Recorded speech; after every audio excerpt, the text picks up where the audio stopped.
우리는 지난 시간에 성경에서 예수님에 대해서 어떻게 선언하고 계시하고 있는지를 살펴보았습니다. 예수님은 태초부터 계신 분이시고 하나님과 함께 계셨습니다. 그리고 말씀으로 존재하시면서 하나님과 함께 천지 만물을 창조하신 분이시라고 선언하고 있습니다.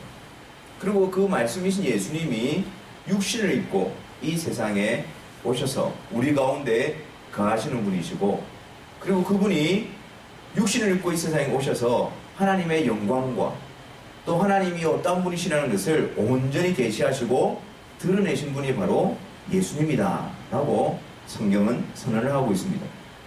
우리는 이어서 오늘 본문을 통해서 세례 요한이 예수 그리스도에 대해서 어떻게 증거하고 증언하고 있는지를 살펴보려고 합니다. 세례 요한, 우리가 먼저 이것을 살펴보기 전에 세례 요한이 어떤 사람인가 라는 것을 한번 보려고 합니다. 세례 요한이 누구입니까? 여러분, 그 당시 세례 요한은 굉장한 영향력을 가지고 있었던 것 같습니다. 마태복음 3장 5절에 보면 이때에 예루살렘과 온 유대와 요단강 사방에서 다 그에게 나와 자기들의 죄를 자복하고 요단강에서 그에게 세례를 받더니 라고 합니다. 그러니까 모든 사람들이 다 그 세례 요한께로 나와서 세례 요한 앞에서 자기의 죄를 자복하고 또 세례 요한이 베푸는 그 세례를 받았습니다. 그러다 보니까 이 세례 요한이 누구인가 해서 그 바리새인들과 서기관들을 중심으로 해서 조사단을 파견해서 이 세례 요한에 대해서 알아오라고 조사단이 파견되기까지 합니다. 19절에 유대인들이 예루살렘에서 제사장들과 레위인들을 요한에게 보내어 내가 누구냐 물을 때에 그 정도로 많은 사람들이 세례 요한에게 관심을 가지고 세례 요한으로부터 나오게 되어집니다. 그런데 그 세례 요한의 대답은 어떠합니까? 20절 말씀해 보니까 세례 요한은 나는 그리스도가 아니라 라고 말합니다. 그 당시에 유대인들 가운데서는 이 메시아를 기다리는 마음이 간절했거든요. 그래서 하나님께서 구약의 선지자를 통해서 다윗의 혈통을 통하여 메시아를 보내줄 거다, 그 약속을 붙들고 있고 그들 가운데에 좀 특별한 사람이라든지 어떤 좀 특별한 일을 일으키는 사람이 있다면 혹 그가 메시아가 아닌가, 하나님이 보내신 메시아가 아닌가. 그래서 그 메시아 그리스도가 오셔서 지금 로마 압제하에 있는 우리들의 현실을, 이 어려움을 이기게 하시고 이전에 다윗 왕 때에 주셨던 그 부귀영화를 누리게 하실 것이 아닌가라는 그런 기대를 가지고 있었던 것이었습니다. 그래서 세례 요한이 나타나서 많은 사람들이 세례 요한을 따르고 세례 요한이 회개를 외치는 세례를 베풀고 있으니까 그들이 생각하기로 혹 이 세례 요한이 그리스도가 아닌가, 메시아가 아닌가 라고 생각을 했던 것입니다. 그래서 로가복음 3장 15절에 보면 백성들이 바라고 기다림으로 모든 사람들이 요한을 혹 그리스도신가 심중에 의논했다. 그들 마음이 생각하기를 혹 저자가 그리스도가 아닌가 라고 생각을 했던 거예요. 그래서 많은 사람들이 세례 요한에게로 나오고 또 유대인들이 조사단을 파견해서 그가 그리스도인가를 확인하려고 하고 그런 모습이 나타나고 있었던 것입니다. 그런데 정작 그 많은 사람들의 이목과 집중을 받고 있는 세례 요한의 증언은 어떠합니까? 나는 그리스도가 아니다 라고 말하고 있는 거예요. 그러면서 23절에 보면 나는 선지자 이사야의 말과 같이 주의 길을 곱게 하라고 광야에서 외치는 자의 소리로다 라고 말하는 거예요. 나는 그리스도가 아니고 내가 주인공이 아니고 나는 단지 광야에서 외치는 자의 소리이다 라고 말하는 거예요. 내가 중심이 아니고 나를 바라보는 것이 아니고 나는 내 뒤에 오시는 분을 증거하는 소리이다. 내 뒤에 오시는 분을 나타내고자 하는 소리이다. 여러분들을 통해서 그분을 바라보게 하고 그분에게 마음을 두게 하고 그분을 듣게 하고 그분 앞으로 나아가게 하는 그 일을 맡은 외치는 자의 소리다 라고 말하고 있는 것입니다. 많은 사람들이 세례 요한에게로 다가왔을 때에 많은 사람들이 세례 요한에게 시선을 주고 거기에 모여 있었을 때에 세례 요한은 나는 그리스도가 아니라 나는 그를 증거하는 소리이다. 너희들이 나아가고 너희들이 만나고 너희들이 들어야 될 대상은 내가 아니라 바로 내 뒤에 오시는 분이다 라고 증거하고 있는 것입니다. 그래서 세례요한은 27절 말씀에 곧 내 뒤에 오시는 그이라 나는 그의 신들매 풀기도 감당치 못하겠노라. 15절과 27절과 30절에 봐도 내 뒤에 오시는 그분께로 자기에게 들어온 시선들을 돌리고 그분을 증거하는 소리로서 세례요한은 서 있는 것입니다. 많은 사람들이 세례요한을 바라보고 있습니다. 많은 사람들이 세례요한을 향해서 집중하고 있습니다. 그때 세례요한은 내가 아니다. 내가 아니다. 내 뒤에 오시는 이 바로 그분이 너희들이 만나야 되고 너희들이 나아가야 되고 너희들이 영접해야 될 분이다라는 것을 분명하게 증거했던 것입니다. 우리는 이 세례요한의 예수님을 증거하는 그 자세를 넘어서 이제 그 세례요한이 증거했던 그 예수님이 어떤 분이신가 거기로 나아가려고 합니다. 세례요한이 외치는 자의 소리로서 내 뒤에 오시는 그분에 대해서 어떻게 증거하고 있습니까? 29절 말씀입니다. 29절 말씀에 보라 세상 죄를 지고 가는 하나님의 어린 양이로다. 내 뒤에 오시는 분, 내가 증거하는 분, 내가 나타내는 분, 그분이 바로 예수님이신데 저 예수님인데 저 예수님은 바로 세상 죄를 지고 가는 하나님의 어린 양으로 오신 분이시다 라고 증거하고 있는 것입니다. 세상 죄를 지고 가는 하나님의 어린 양. 왜 하필이면 세례요한은 그 예수님에 대해서 증언하기를 세상 죄를 지고 가는 하나님의 어린 양이라고 표현하고 있는 것일까요? 우리는 하나님의 어린 양, 세상 죄를 지고 가는 하나님의 어린 양이라는 세례요한의 예수님에 대한 증언 앞에서 6월절 어린 양으로 우리는 인도함을 받게 되었습니다. 출애굽기 12장에 보면 이스라엘 백성들이 애굽 땅에서 나오기 전날 어떤 일이 벌어지고 있습니까? 10가지 재앙 중에 마지막 재앙이었던 그 장자의 죽음. 그날 밤에 하나님의 재앙이 애굽 온 전역을 덮으면서 처음 태어난 것들, 짐승이나 사람이나 할 것 없이 모든 처음 태어난 것들이 다 죽임을 당하게 되어지는 재앙이 그 땅에 이르를 때 그때 하나님께서는 하나님의 백성들인 이스라엘 백성들에게 이렇게 말씀합니다. 출애굽기 12장 3절에 너희는 이스라엘 회중에게 구하여 이르라.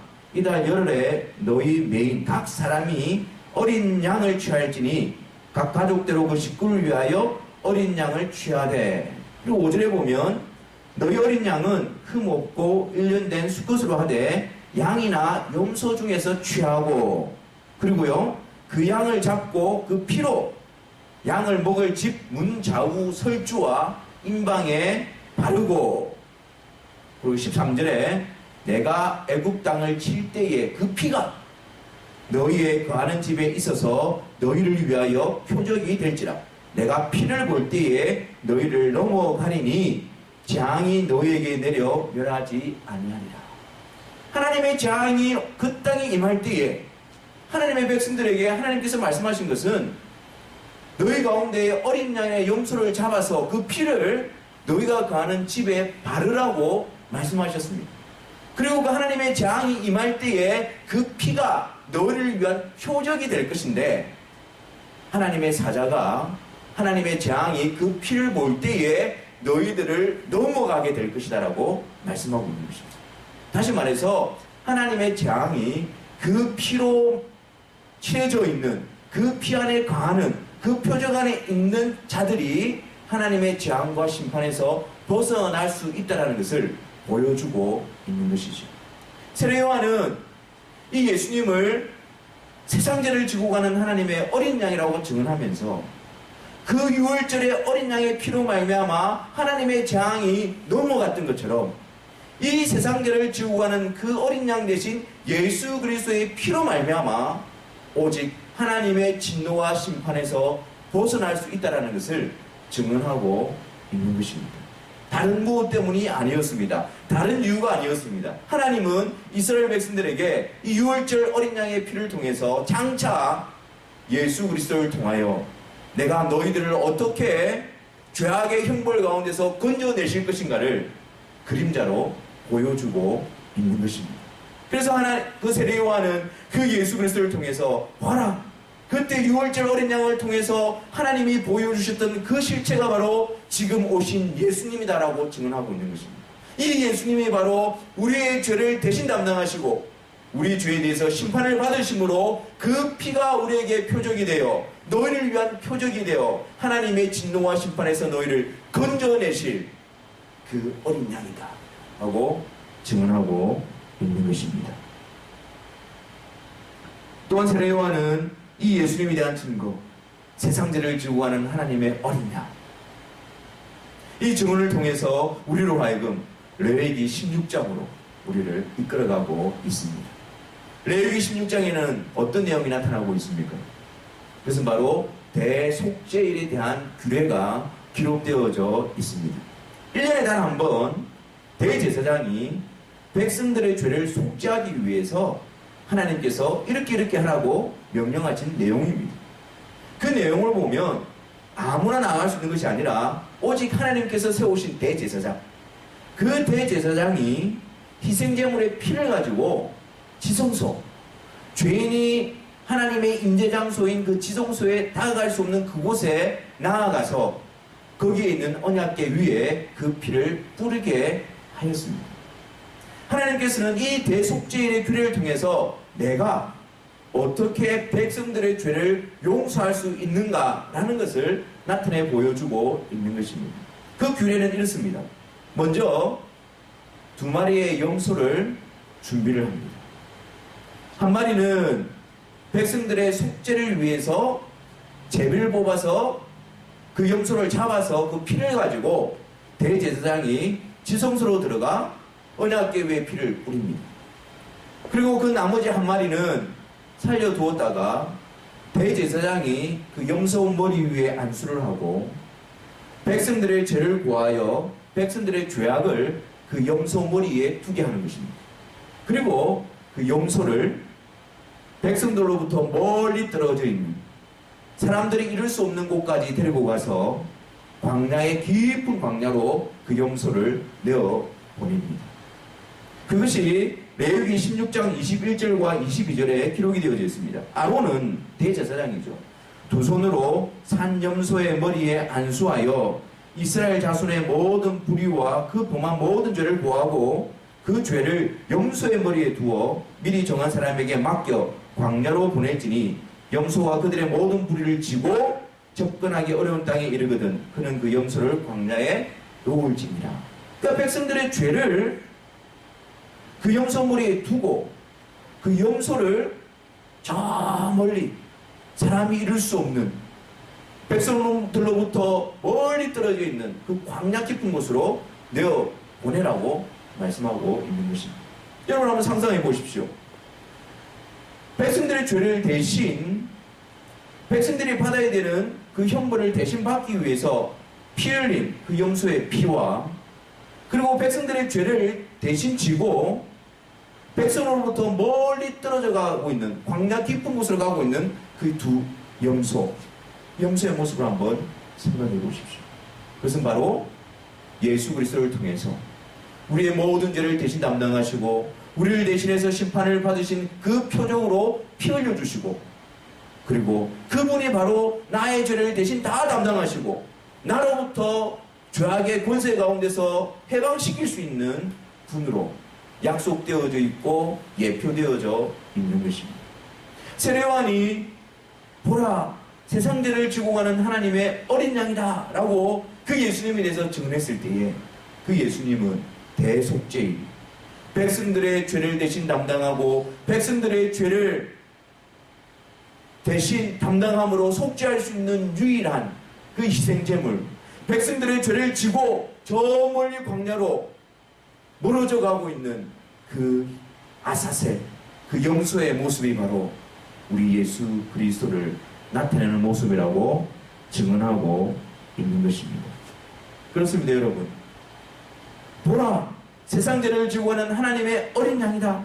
하나님께서 구약의 선지자를 통해서, 구약의 역사를 통해서 약속하시고 보내시기로 예언해 주셨던 그 실체, 그 모든 것들이 하나님께서 백성들을, 죄인된 백성들을 용서하시고 부르시는 유일한 방편으로서 나타내신 그 유일하신 실체로서 오신 그 예수 그리스도를 세례요한은 증언하고 있는 것입니다.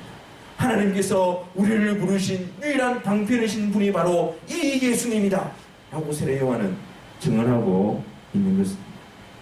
그렇습니다, 여러분. 바로 이 예수님, 이 예수님으로만 통해서 하나님의 약속이 우리에게 온전히 이루어질 수 있습니다. 동이 서에서 먼 것처럼 우리의 죄가를 멀리 옮기시겠다고 약속하신 그 하나님의 약속이 바로 이 예수 그리스도 안에서 우리에게 베풀어지는 것입니다. 우리를 거스리고 우리를 대적하는 의문에 쓴 증서를 도말하시고 제하여 버리사 십자가에 못 박으시고 우리를 정죄하고 우리를 고소하는 그 모든 죄악의 증서들, 죄의 근거들을 하나님께서는 십자가를 통하여 도말하시고 제하여 버리심으로 우리를 하나님 앞에서 의로운 자로 세워놓고 계신 것입니다.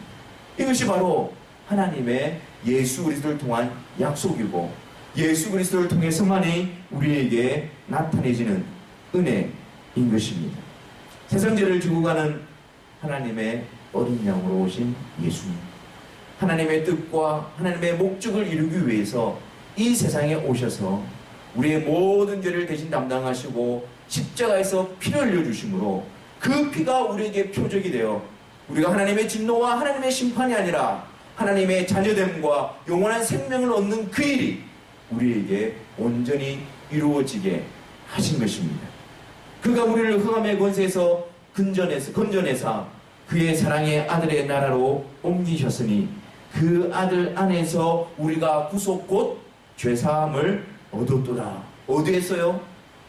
예수 그리스도 안에서 구속 곧 죄사함을 얻게 되어진다라고 약속하고 있는 것입니다. 예수님이 누구십니까? 세례요한은 예수님에 대해서 어떻게 증거합니까? 보라, 세상 죄를 지고 가는 하나님의 어린 양, 우리의 모든 죄를 대신 담당함으로 하나님과 화목케 하시는 그 실체로 오신 분이 바로 예수 그리스도다라고 증언하고 있는 것입니다. 또한 세례요한이 예수님에 대해서 어떻게 증언하고 있습니까? 34절을 한번 보십시오. 34절에 내가 보고 그가 하나님의 아들이심을 증거하였노라. 세례요한은 보라, 세상 죄를 지고 가는 하나님의 어린 양이다 라고 예수님에 대해서 증언하고 이어서 그가 바로 누구라고요? 하나님의 아들이시다 라고 증언하고 있는 것입니다. 예수님은 하나님의 아들이십니다. 예수님은 유일하게 하나님께서 보내신 하나님의 유일하신 독생자 아들이십니다. 하나님께서 하나님의 아들이신 예수님을 중보자로 우리와 하나님 사이에 화목케 하실 화목제물로 우리를 대신해서 우리를 위하여 우리를 하나님 앞으로 인도하시기 위해서 대제사장으로서 유일하게 보내신 분이 바로 하나님의 아들이신 예수님이라는 것입니다. 예수님이 하나님의 아들이시기 때문에 그분이 오셔서 중보자로서 대제사장으로서 그리고 화목제물로서 하나님의 뜻을 온전히 이룰 수 있는 유일하신 분이십니다. 그래서 하나님께서는 예수님에 대해서 내가 세상을 이처럼 사랑하사 독생자를 주셨다라고 말씀합니다. 내가 너희들을 건져내기 위해서 나의 아들을 아끼지 아니하였다라고 말씀합니다. 내가 너희와 항상 함께 하기 위하여 화목제물로 내 아들을 보냈다라고 말씀합니다. 육신을 입고 이 세상에 오신 예수님은 바로 하나님의 아들이십니다. 그분이 하나님의 아들이시기 때문에 죄가 없으신 하나님의 아들이시기 때문에 우리 죄를 대신 담당하시고 십자가에 죽어주실 수 있는 분이셨습니다. 그가 하나님의 아들이셨기 때문에 우리를 위하여 죽으시고 그 사망의 권세 아래 매여 있는 것이 아니라 사망의 권세를 깨뜨리시고 부활하신 분이셨습니다. 그가 하나님의 아들이시기 때문에 우리를 위하여 죽으시고 부활하신 후에 하나님 보좌 우편에 앉으셔서 주가 되셔서 온 우주 만물을 다스리시고 모든 권세를 가지신 분으로서 하나님 보좌 우편에 앉아 계신 분이 되신 것입니다. 그가 하나님의 아들이시기 때문에 이 세상 마지막 날에 심판주로 이 세상에 오실 분이십니다. 여러분, 예수님이 하나님의 아들이시다. 그 고백이 우리에게 어떤 유익을 가져다 줍니까? 예수님이 하나님의 아들이다라고 우리가 고백할 때에, 우리가 예수님을 하나님의 아들로 믿을 때에 우리에게 주시는 은혜가 무엇입니까? 그분이 하나님의 아들이시기 때문에, 그분이 이 세상에 오셔서 하나님의 뜻대로 이루신 모든 일, 즉 세상 죄를 지고 가는 하나님의 어린 양으로서 이루신 그 구속하심, 그 모든 것들이 완전하게 이루어질 수 있었다라는 확신을 우리에게 주는 것입니다. 그분이 하나님의 아들이시기 때문에 실패할 수도 없고, 그분이 하나님의 아들이시기 때문에 하나님의 말씀대로 그 약속을 이루시고 사망 권세 깨뜨리시고 부활하여 심판주로 오실, 우리에게 영원한 나라에 들어가게 하실 우리의 구원의 유일한 분명한 근거로서 그 예수님이 하나님의 아들로서 우리 가운데 서 계신 것입니다.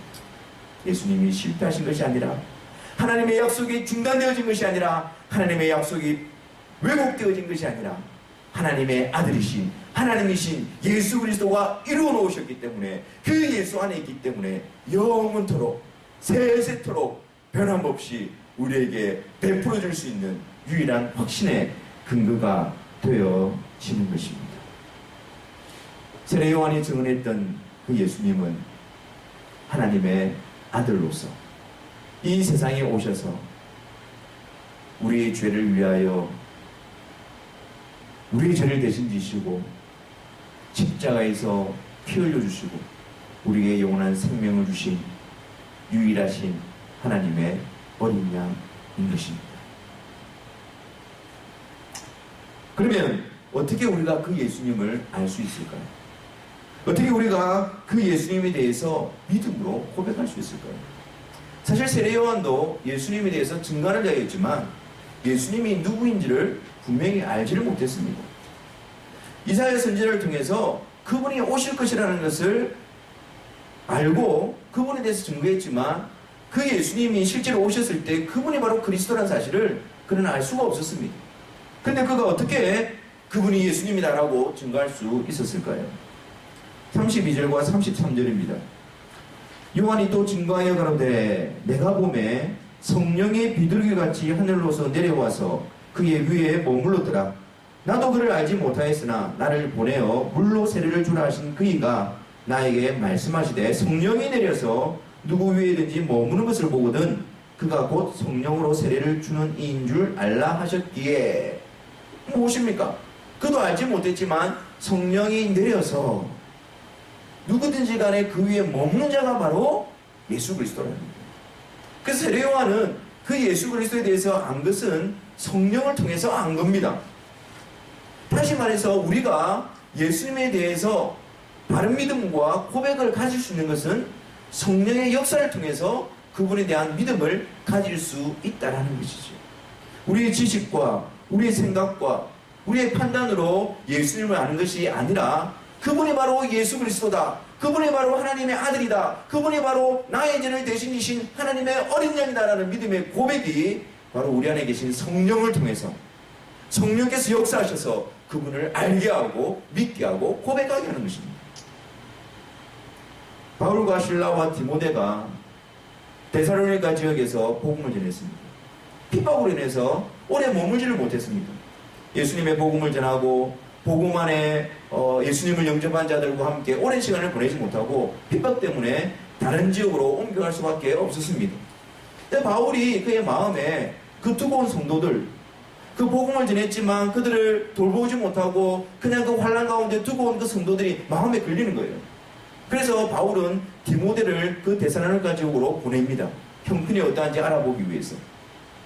근데 바울이 디모데를 통해서 그 가운데에 일어난 일을 듣고 하나님께 감사합니다. 기뻐합니다. 왠 줄 아십니까? 왜 바울이 그 3개월 정도밖에 머물지 못했던 그 지역에 그 환난 가운데 놓여있는 성도들을 생각하면서 마음의 근심과 염려로 눌려져 있었는데 디모데로부터 어떤 소식을 들었기에 바울이 감사하며 기뻐할 수 있었던 것일까요? 데살로니가전서 1장 5절에 보면 이렇게 말씀합니다. 이는 우리 복음이 말로만 너희에게 이른 것이 아니라 오직 능력과 성령과 큰 확신으로 된 것이니. 6절에는요. 너희는 많은 환난 가운데서 성령의 기쁨으로 도를 받아 우리와 주를 본받은 자가 되었습니다. 그들을 양육했던 것도 아니고 그들을 돌봐주었던 것도 아니었습니다. 오히려 그들은 핍박하고 환난 가운데 놓여있었던 자들이었습니다.